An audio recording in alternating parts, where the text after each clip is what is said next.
자, 그 다음에 이제 마지막으로 파레오 터널 다이오드.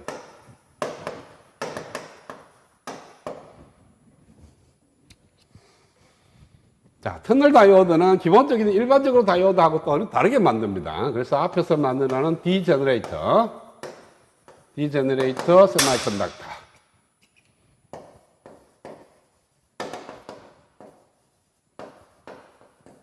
즉, 축태 반도체를 만들어야 됩니다. 축태 반도체는 하이 도핑을 시켜서 만약에 P타입이라면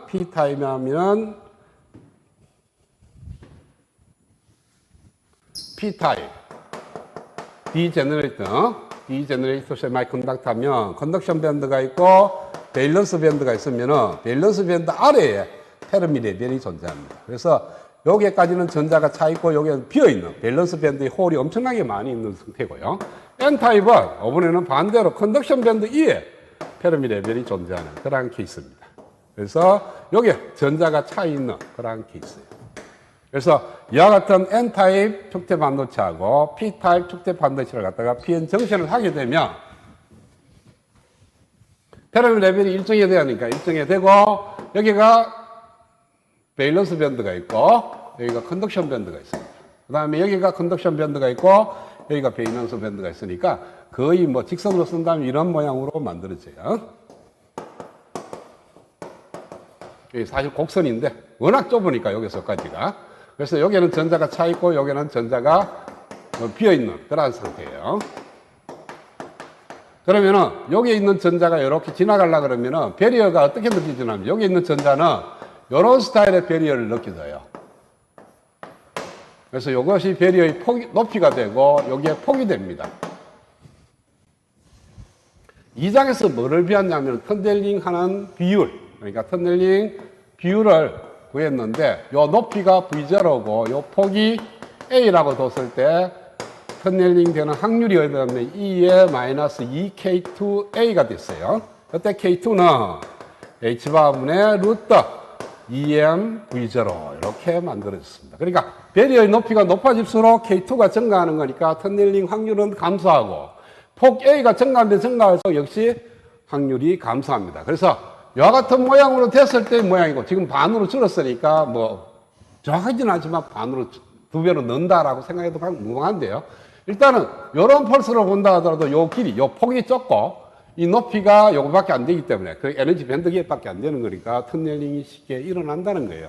이게 하이 도핑 때문에 디프레션 리전 폭은 거의 제로에 굉장히 작아집니다. 이 W가. 왜? W는 자체가 루트에 Q분의 2 입실론 S에 NA분의 1 플러스 ND분의 1 곱하기 VBI인데 이게 굉장히 적은 값이 된다는 거죠. 왜? NA가, ND가 굉장히 하이 도핑 돼 있으니까. 그래서 얘네들이 W가 굉장히 적으니까 폭이 굉장히 좁아요. 좁기 때문에 터널링이 쉽게 일어난다. 그러나 지금 현재 인가되는 전압 V가 제로면 전류가 흐르지가 않습니다. 왜? 똑같은 높이의 전자가 있으니까 여기 있는 전자가 가려고 보니까 이쪽에는 전자가 있거든요. 있으니까 갈 수가 없다는 거예요. 그래서 흐르는 전류 I는 제로가 된다. 그래서 V하고 I의 관계를 보면 요 점에서 동작을 하고 있다는 거죠. 그러니까 PN 다이오드가 있으면은 P 쪽에 전압을 가하고 N 쪽에 V라는 전압을 가했을 때 흘러가는 전류를 I라고 둔다면 V가 제로일 때 I가 제로가 됩니다. 그 다음에 V가 약간 증가를 해. V1이라는 값으로 증가를 하게 되면 포드로, 근데 이거는 빌트인 볼테이지보다는 적어요. 그러니까 거의 전류가 안 흘러야 되는데 실적으로 어떻게 되느냐 하면은 이게 페르미 레벨이 이쪽에 EFP가 있고요. P 쪽에 페르미 레벨하고 N의 페르미인데 전압을 이쪽에 플러스로 가고 이쪽에 마이너스로 가니까 N타입이 조금 올라갑니다. 페르미 레벨. 그렇죠?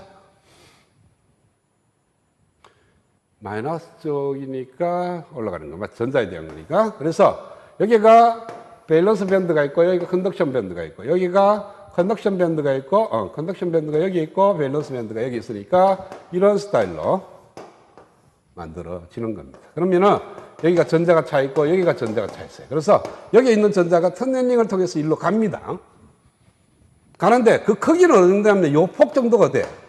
그러면은 처음에 요래 있다가 얘가 조금 이렇게 올라가면은 요 오버랩 때는 포인트가 조금 생깁니다. 그래서 V가 증가하면은 요점이 동작하던 것이 이런 식으로 올라갑니다.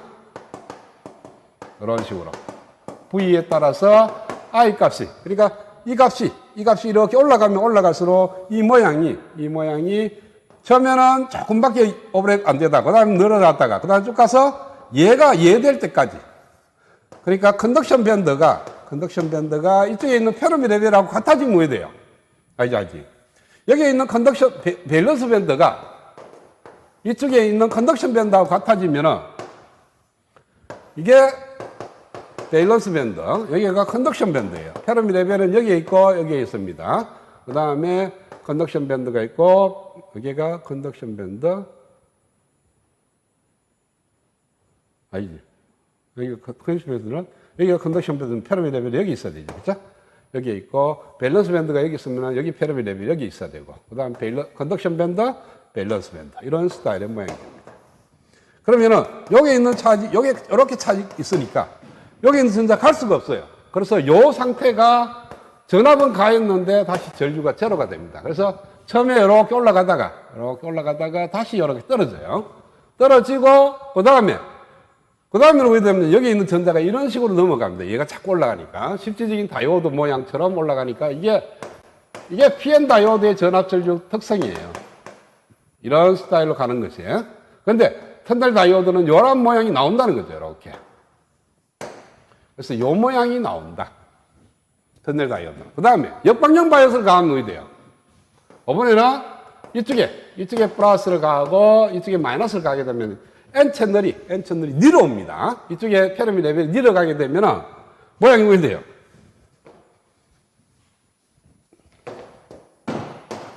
이게 EC가 있고 여기가 페르미 레벨이 있고 그 다음에 여기가 EV가 이렇게 있습니다. 그러면 여기 전자가 있는 거니까 이 전자가 일로는 뭔가 여기 전자가 이만큼 차 있으니까. 근데 여기 있는 전자가 어머니는 이쪽으로 터널링이 일어납니다. 그렇죠?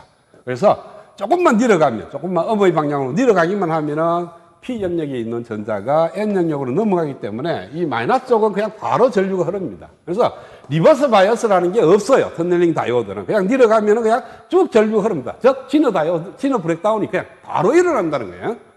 그러니까 이 터널 다이오드는 역방향일 때는 바로 제너 브레이크다운이 바로 일어나는 거니까 브레이크다운 볼테이지가 제로예요. 그러니까 제로에서 바로 이렇게 떨어지는 거예요. 떨어지니까 이쪽 파트는 그냥 쓰면 안 돼요. 이쪽 파트. 그러니까 터널 다이오드 쓰는 데가 바로 요 영역입니다. 이게 뭐냐 하면은 V는 증가하는데 I는 감소하는 파트예요. 그러니까 V의 증가분하고 I의 증가분을 보면 반대가 돼 있어. 이것이 음의 값을 갖는 거니까 네거티브 리지스턴스가 됩니다.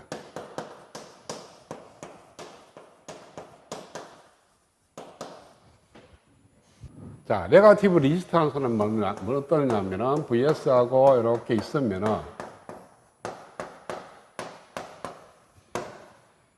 자, 저항 R에 걸리는 전압을 출력 전압이라고 봅시다. 그러면 이 PN 다이오드의 AC 등가가 뭐가 됐냐면 네거티브 리지스턴스로 바뀐다는 거네.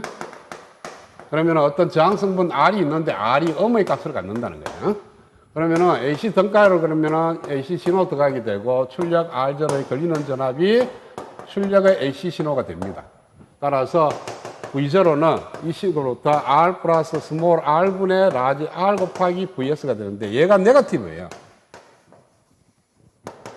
네거티브니까 인가되는 VS보다는 출력에 나오는 전압이 커진다 라는 뜻입니다. 분모가 작아지니까. 따라서 이것은 정폭기 회로로 쓸 수가 있다는 거예요.